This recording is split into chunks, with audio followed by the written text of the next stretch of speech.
আসসালামু আলাইকুম রহমতুল্লাহ। ছোট্ট সোনামণিরা, আশা করি তোমরা অবশ্যই ভালো আছো ইনশাআল্লাহ। তো যাই হোক, আজকে আমি নতুন একটা ক্লাস নিয়ে এসেছি। সেটা হলো কি করে তোমার হাতের লেখাটা উন্নতি করা যায়।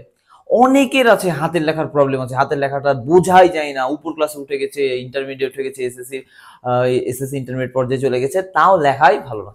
তো আমি কয়েকটা টিপস দিচ্ছি, দেখো তুমি এই টিপসগুলো যদি ফলো করো 100% তোমার লেখা সুন্দর হবে ইনশাআল্লাহ। তো চলো দেখি আমার সেই টিপসগুলো কি।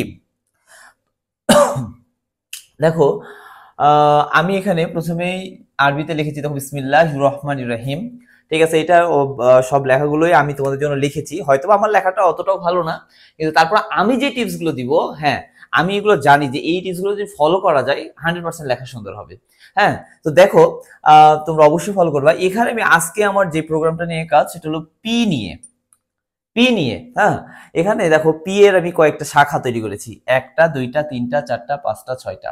ঠিক আছে, আমি কিন্তু অনেক চিন্তা ভাবনা করি, অনেক কিছু চিন্তা ভাবনা করে আমি তোমাদের জন্য এগুলো অ্যানালিসিস করে তৈরি করি। এগুলো তুমি দেখো, এই পি কিসের কোথায় থেকে চলে আসলো, তোমাদের জন্য এগুলো নিয়ে আসা। ঠিক আছে, তো দেখো, তাহলে পি তে এক নম্বর হলো প্রপারলি ডিসিশন।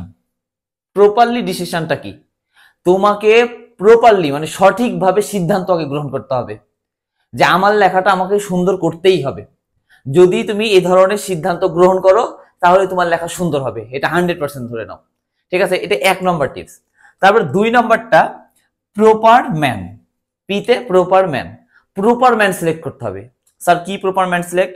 প্রপার ম্যান সিলেক্টটা হলো যার লেখা সুন্দর, তুমি তাকে ফলো করো। ঠিক আছে, এরকম ভাববা না ও আমার জুনিয়র, ওর লেখা আমি ফলো করব, ও আমার সিনিয়র, ওর লেখা ও তো ভালোই হবে, এরকম টেন্ডেন্সি রাখা যাবে না। ইউ হ্যাভ টু চেঞ্জ এর মিশন, তোমার মিশনটা পরিবর্তন করো। ঠিক আছে, লেখা সুন্দর করতে হলে যার লেখা সুন্দর তাকে তোমাকে অনুসরণ করতে হবে, তবে দেখবো তোমার লেখাটা সুন্দর হবে। তাহলে আমি দুইটা কথা অলরেডি বলে ফেললাম। সঠিক সিদ্ধান্ত, প্রপারলি তোমাকে ডিসিশন নিতে হবে যে আমার লেখাটা সুন্দর করতে হবে, এক নম্বর। আর দুই নম্বর বললাম যে প্রপার ম্যান, যার লেখাটা সুন্দর, তোমার বন্ধুর হতে পারে, তোমার বান্ধবীর হতে পারে, তোমার প্রতিবেশীর হতে পারে, যার লেখাটা সুন্দর তার লেখাটা তোমাকে অনুসরণ করতে হবে। সে কিভাবে লিখছে, কেমন করে লিখছে, তাহলে তোমার লেখাটা দেখবো ভালো হবে। দুই নম্বর। তিন নম্বর হলো প্রপার পেন। বাজারে অসংখ্য কোম্পানির কলম আছে, তুমি কোন কলমটা তোমার জন্য ফেভার করে। হ্যাঁ, যেমন আমার পিন পয়েন্ট তোমার হলো কলমটা আমার ভালো লাগে, ম্যাটার পিন পয়েন্ট। ঠিক আছে, এখন তোমারটা অন্য চুজ হতো, ম্যাটার অল টাইম হতে পারে। হ্যাঁ, তো তোমার যেটা চুজ, যেটা ভালো হয়, প্রপারলি লিখতে পারো ভালো করে, তুমি সেই কলমটাই নিবা। অন্য হুট করে বাজারে যাবা, একটা কলম নিয়ে নিলা, না এটা করবে না, তাহলে লেখাটা কিন্তু খারাপ হতে পারে। লেখাটা ভালো করতে হলে তোমার যে কলমটা পারফেক্ট হয় সেই কলমটা তুমি ইউজ করবা। তারপরে আরো একটা পি থেকে লিখেছি প্রপার নোটবুক। বিষয় হলো অনেকের পচা খাতাই লেখা সুন্দর হয়, অনেকের আবার ফার্স্ট ক্লাস খাতাই সুন্দর হয়। যেইটাতে তোমার লেখাটা সুন্দর হবে, তুমি সেই পেপারস গুলো ইউজ করো, সেই নোটবুক গুলো ইউজ করো। তাহলে তোমার লেখাটা ভালো হতে হতে হতে হতে একসময় যখন ভালো হয়ে যাবে না, তখন দেখবা আর খারাপ হবে না। খারাপ পেজে লিখলেই কি ভালো হবে, খারাপ পেজ দিলেও তোমাকে ভালো লেখা হবে, আবার ভালো পেজ দিলেও তোমার লেখা ভালো হবে। ঠিক আছে, এর জন্য এখন প্রাথমিক অবস্থায় তোমার যেই পৃষ্ঠাটাতে তোমার লেখাটা সুন্দর হয়, ওই পৃষ্ঠাটি তুমি ইউজ করো, সেটা পচা হোক সেটা ভালো হোক। ঠিক আছে, ওকে। তারপরে কি, প্রপার প্লেস। তুমি অবশ্যই যেখানে লিখবা ওইটা যদি খালি নড়বড়ে নড়বড়ে করে দৌড়ে বেড়ায় ব্রেঞ্চটা বা টেবিলটা, তাহলে কিন্তু তোমার লেখা সুন্দর হবে না। তুমি যেই চেয়ারে বসবা সেই চেয়ারটা যদি এদিক ওদিক দৌড়াদৌড়ি করে, তাহলে লেখা কোনোদিন সুন্দর হবে? অবশ্যই তুমি যেখানে বসবা সেই জায়গাটা অবশ্যই ভালো হতে হবে এবং নড়বড়ে যেন না হয়, স্ট্রংলি হতে হবে। ঠিক আছে, তাহলে কিন্তু লেখাটা সুন্দর হবে ইনশাল্লাহ। তারপরে কি বলছে, তাহলে প্রপার প্লেস গেল। এবার প্রপারলি অ্যান্ড স্ট্রিক্টলি তোমাকে কলম ধরতে হবে। প্রপারলি, সঠিকভাবে এবং স্ট্রংলি কলম ধরতে হবে। তুমি একটা কলম ধরবা, স্ট্রিক্টলি কলম ধরতে হবে। ঠিক আছে, তুমি যদি স্ট্রিক্টলি কলম না ধরো, তাহলে কিন্তু তোমার লেখা কখনোই ভালো হবে না। কথা বুঝতে পারলা?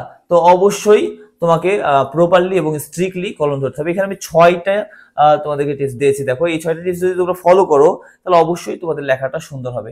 আমি এখানে ইংরেজিতে একটা, দেখো, the world is not going to solve storm, you have counted, you have what the save in, এখানে একটা স্টেটমেন্ট লিখেছি। এই স্টেটমেন্টটা আমার রাজশাহী ইউনিভার্সিটির তোমার হলো প্রফেসর মোস্তাফিজুর রহমান, সোসিওলজি ডিপার্টমেন্টের, তিনি এখন বর্তমানে ত্রিশাল বিশ্ববিদ্যালয়ের ভাইস চ্যান্সেলর। তো তিনি এই কথাটা বলেছিল আমাকে, তো আমি এটা লিখেছি। দেখো, এই যে দেখো, সবগুলো শব্দ ইকুয়াল করে লিখেছি। হ্যাঁ, আরেকটা বিষয় তোমরা একটু লক্ষ্য করবা, যেখানে শুরু করবা প্রতিবার ওখানে শুরু করার চেষ্টা করবা, যেখানে শেষ হবে প্রতিবার ওখানে শেষ করার চেষ্টা করবা, তাহলে দেখবা লেখাটা সুন্দর হবে। আমি এটা করেছি, দেখো আমার লেখা অতটাও সুন্দর না আমি বলছি না, কিন্তু তোমরা এই বিষয়গুলো লক্ষ্য করবা আর দেখো কিছুটা ভালো লাগছে। আবার বাংলাতেও দেখো, আমি যেখানে প্রতিবার স্টার্ট করেছি ওখানে start start start, finished finished, ঠিক আছে।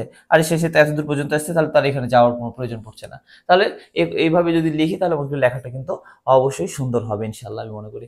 তো আমার এই টিপসগুলো তোমরা ফলো করবা, দেখবা যে হ্যাঁ স্যার যেগুলো কথাগুলো বলছে এগুলো আসলেই সঠিক কথা বলছে।